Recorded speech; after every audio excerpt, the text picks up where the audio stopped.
কিছুক্ষণ আগে পত্রিকায় একটা নিউজ দেখছিলাম, সেটা হলো বেশ ভালো মজার ইন্টারেস্টিং নিউজ, শোনেন মনোযোগ দিয়া। সেটা হলো আমাদের নাহিদ ভাইয়া, বুঝে কিছুদিন আগে তত্ত্বাবধায়ক সরকারের ইন্টারিম গভর্নমেন্টের একজন হাই প্রোফাইল উপদেষ্টা ছিল, যে কিনা প্রায় মিনিস্টার লেভেলের কঠিন অবস্থা। ভাই নাহিদ ভাইরে চেনে না এই বাংলাদেশে এমন কেউ নাই। তো অল্প সময়ে যারা কিনা বেশ ভালো পপুলার হয়েছে, ফেস ভ্যালু বাড়ছে, তো তাদের মধ্যে আমাদের নাহিদ ভাইয়া কিন্তু অন্যতম। যদিও এই নাহিদ ভাইয়াকে ঠাট্টা করে আমাদের তারেক ভাইয়া, ওই যে আমজনতার তারেক ভাইয়া, তাকে গোপাল ভাঁড় বলে, কারণ তার পেটের যেভাবে ফুলে ফেপে বেরোইছে, উনি ঠাট্টা করে প্রায় তাকে গোপাল ভাঁড় বলে, দেখতে ওরকমই লাগে। তো যাই হোক, এখন নাহিদ ভাইয়া যে অ্যাফিডেভিট থাকে না, আপনারা যে ইলেকশন করবেন, ইলেকশন করার আগে প্রত্যেকে সহায় সম্পত্তির বিবরণ দিতে হয়, বার্ষিক আয় কত, কী পরিমাণ প্রপার্টি আছে, তারপরে মানে ঘরে সংসারে কে কে আছে, ঘরে খাওয়াইনালা কয়জন আছে, এই টাকা পয়সা কোত্থেকে ইনকাম হয়, টোটাল পরিবারের বার্ষিক আয় কত, এগুলো দাখিল করতে মানে এফিডেভিট দিতে হয়। তো এই এফিডেভিট আমাদের জামায়াতে ইসলামের আমির আমাদের শফিক ভাইও দিয়েছেন, তারেক রহমান ভাইও দিয়েছেন, আর এখন আমাদের ছোটো ভাই আমার বয়সে ছুটি হবে, তো আমার ছোটো ভাই নাহিদ ভাইও দিয়েছেন। তো এখন আমি অবাক হয়ে গেলাম, তারেক ভাইয়া এত বছর লন্ডনে, মানে কি লন্ডনের জানি কী করেন আপনার একটা ভাষায়, বিলাত নাকি, বাংলাদেশের সিনেমা হলে তো এটা অনেক সময় দেখি বিলাত বলেন, বিলাত কী জিনিস আমি জানি না, কিন্তু ছোটোবেলায় দেখতাম আপনারা বাংলা ছবিতে বলতেন ওই যে বিলাত থেকে এসে। তো যাই হোক, আমাদের বিলাতে থাকতেন, লন্ডনে থাকতেন হলো আমাদের তারেক রহমান ভাই, যেখানে পয়সা কাউন্ট হলো পাউন্ডে, এখনও 1 পাউন্ড সমান সম্ভবত 140 টাকা হবে, যদি ভুল করি কমেন্ট করে জানেন তো ভাই। 1 পাউন্ড সমান বর্তমানে আজকে বাজার দর কত? আমি যে আমলে লন্ডনে ছিলাম, সেই আমলে 1 পাউন্ড দিয়ে বাংলাদেশে তখন 130 টাকা 132 টাকা পাওয়া যেত। তো এখন মনে একটু বাড়ছে, কমেনি। তো যাই হোক, আমি এক্স্যাক্টলি জানি না, কমেন্ট করে জানেন। তো এখন ব্রিটেনের মতো জায়গাতে থেকে আমাদের তারেক রহমান ভাইয়া তার যে বার্ষিক আয় দেখালেন, সে তো ভাই আমাদের নাহিদ ভাইয়ের চেয়ে তো অনেক কম, আর তারপরে এবার আসেন হলো আমাদের শফিক ভাই। উনি একজন ডাক্তার মানুষ, তার বউ ডাক্তার, তার ছেলে ডাক্তার, তার মেয়ে ডাক্তার, তাদের একটা হসপিটাল পর্যন্ত আছে, বুঝেন? Can you imagine? তাদের একটা হসপিটাল আছে, তারও ইনকাম, শফিক ভাইয়ের ইনকাম আর আমাদের নাহিদ ভাইয়ের ইনকামের চেয়ে তো কম। তো এখন চিন্তা করেন, এই আমাদের তারেক রহমান ভাইয়ের তো লন্ডনে, ব্রিটেনে ব্যবসা বাণিজ্য রয়েছে, তাছাড়া বিভিন্ন ইনকাম সোর্স তার থাকতেই পারে স্বাভাবিকভাবে। উনি এত বড় একটা দলের নেতা, ওনার না কাম করলে কি আসে? নানান জায়গা থেকে যে হাদিয়া ওনার নামে আসবে, এই তো যথেষ্ট ওনার জন্য, ঠিক আছে? ওগুলো হালাল ইনকাম, কেউ যদি খুশি হয়ে দেয়, না তো করা যায় না, হাদিয়া হিসেবে দিলে সমস্যাটা কি? আমি তো প্রবলেম মনে করি না। উনি তো এক্সটোরশন করেনি, জোর জবরদস্তি কার থেকে নেয়নি।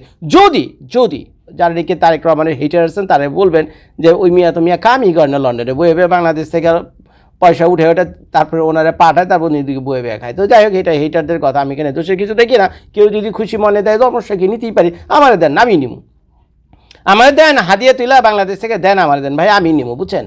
কথা আমরা ঠিকই বলতে পারি, যখন আপনি তো সুযোগ পাননি, বুঝছেন? এর জন্য আপনি তারা বদনাম করবেন। যদি সুযোগ আপনি পেতেন তাহলে আপনিও নিতেন, 2 হাত পাইতা।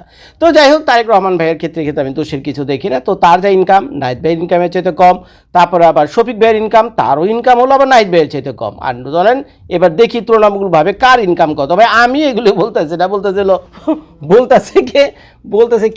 দেখে নি, দাঁড়ান, বলতেছে হবে BD24 লাইভ এলা বলতেছে, দেখেন কি লিখছে, তারেক রহমান জামায়াত আমিরের চেয়েও নাহিদের আয় বেশি, তারেক রহমান জামায়াত আমিরের চেয়ে তো নাহিদের আয় বেশি। তো চলেন দেখি নাহিদ ভাই কী করছে। ওই যে দেখছেন 3 জনের ছবি পাশাপাশি আছে। এখানে লেখা রয়েছে, নির্বাচন কমিশনে জমা দেওয়া হলফনামা অনুযায়ী জাতীয় নাগরিক পার্টি এনসিপির আহ্বায়ক নাহিদ ইসলামের বার্ষিক আয় বিএনপির ভারপ্রাপ্ত চেয়ারম্যান তারেক রহমান এবং জামায়াতে ইসলামে আমির ডক্টর শফিকুর রহমানের চেয়েও বেশি। তবে মোট সম্পদের দিক থেকে তারেক রহমান ও শফিকুর রহমান এগিয়ে রয়েছে। নির্বাচন কমিশন কার্যালয়ে জমা দেওয়া হলফনামা বিশ্লেষণ করে এসব তথ্য জানা গেছে। এনসিপি আহ্বায়ক নাহিদ ইসলামের হলফনামা অনুযায়ী তিনি শিক্ষকতা ও পরামর্শ দিয়ে বছরে 16 লাখ টাকা আয় করেন। তার মোট সম্পদের পরিমাণ ...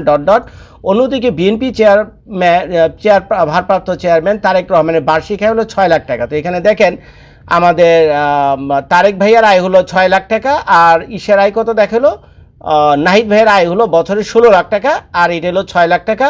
আর জামায়াত ইসলামী আমির সাহেবের আয় হলো 3 লাখ টাকা। তো শফিক ভাইয়ের হলো 3 লাখ, তারেক ভাইয়ের হলো 6 লাখ, আর এদের ডাবল ছাড়া গেছে হলো নাহিদ ভাইয়ার। কেমনি কি ভাই? তো রিপোর্টের পাশে লেখছে, উনি বলে বিভিন্ন জায়গায় কি বলে পরামর্শ দেয়। তো নাহিদ ভাই, আমাদের একটু পরামর্শ দরকার, বুঝছেন? আমরা তো এত পয়সা হাতে হাদিয়া হিসেবে দিতে পারলাম না, হাতে হিসেব দিতে পারব না। তো আমার তো ভাই ওই ইউটিউবে আমি 1 বছর নিষিদ্ধ ছিলাম, বুঝছেন। আমার হ্যালো ইউএসএ যে ইউটিউব চ্যানেলটা আছে না, এই অংশটুকুলো নাহিদ ভাইয়ের জন্য, বুঝছেন। এইটুকু আপনাদের না দেখলেও চলবে, জাস্ট কয়েকটা সেকেন্ড সময় দেন। তো নাহিদ ভাইয়া যদি আমার এই ভিডিওটা আপনার চোখে পড়ে, আমার ইউটিউব চ্যানেল 1 বছরের জন্য আমেরিকা থেকে নিষিদ্ধ করে দিয়েছিল, ওই যে হ্যালো ইউএসএ যে ইউটিউব চ্যানেলটা আছে। তো আজকে সকালে ফিরা পাইছি, কিন্তু তারপরে ভাই আমার বুক ঠান্ডা হইতেছে না। আমি চাই ইউটিউবের বিরুদ্ধে একটা মামলা করার জন্য, বুঝছেন।